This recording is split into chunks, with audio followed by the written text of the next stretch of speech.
Les pays les plus pauvres n'ont pas assez de ressources pour éliminer la pauvreté. Ce n'est pas vrai. Il y a des pauvres parce qu'il y a des riches. C'est pour cette raison que l'extrême pauvreté existe également dans la plupart des pays riches. La République démocratique du Congo et l'Afghanistan sont des pays pauvres. C'est un gros mensonge. La RDC et l'Afghanistan ne sont pas des pays pauvres. Ces deux pays ont été surtout dévastés par des longues guerres. La RDC et l'Afghanistan possèdent les plus importants gisements miniers au monde. Les gisements miniers de l'Afghanistan sont estimés à plus de 1 milliard de dollars, y compris la plus importante réserve mondiale de lithium. La RDC possède des gisements miniers bruts estimés à plus de 24 billions de dollars. Haïti est le pays le plus pauvre des Amériques, selon la Banque mondiale, avec 60% de sa population sous le seuil de pauvreté. Et pourtant, le sous-sol haïtien est riche en minéraux rares inexploités. Les réserves minières inexploitées en cuivre, en or et en argent de Haïti sont estimées à plus de 20 milliards de dollars. Haïti, c'est plutôt un pays pauvre riche.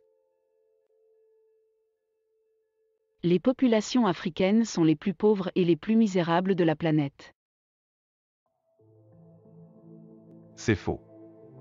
C'est l'Inde qui possède la plus large proportion de la population mondiale vivant dans l'extrême pauvreté. 30% des personnes les plus pauvres de la planète vivent en Inde. De plus, la pandémie du Covid-19 a fait basculer plus de 75 millions d'Indiens sous le seuil de la pauvreté.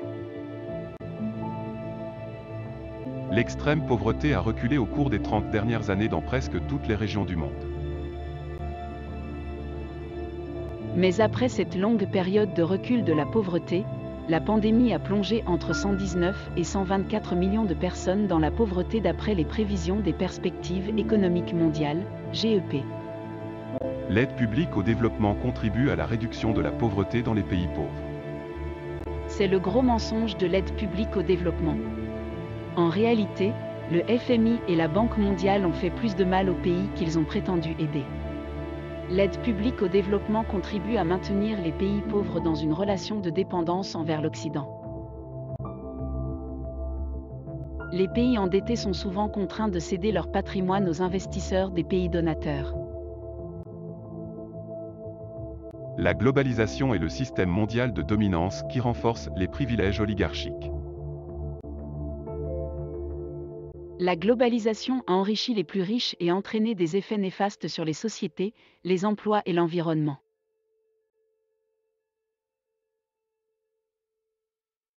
La globalisation renforce le développement économique des pays et améliore les conditions de vie des populations. Évidemment, c'est un gros mensonge. Non, la globalisation perpétue la subordination économique des pauvres envers les riches. La globalisation est une version sournoise de l'impérialisme et du colonialisme économique.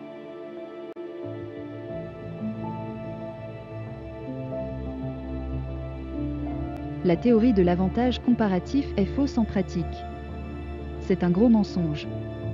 Elle stipule que dans un contexte de libre-échange, si un pays se spécialise dans la production pour laquelle sa productivité est la plus forte par comparaison avec ses partenaires, ce pays accroît sa richesse nationale.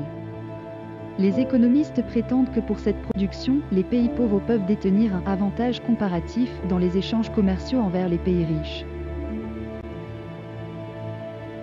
L'application de la théorie économique de l'avantage comparatif dans les pays en voie de développement a engendré des larges déficits commerciaux.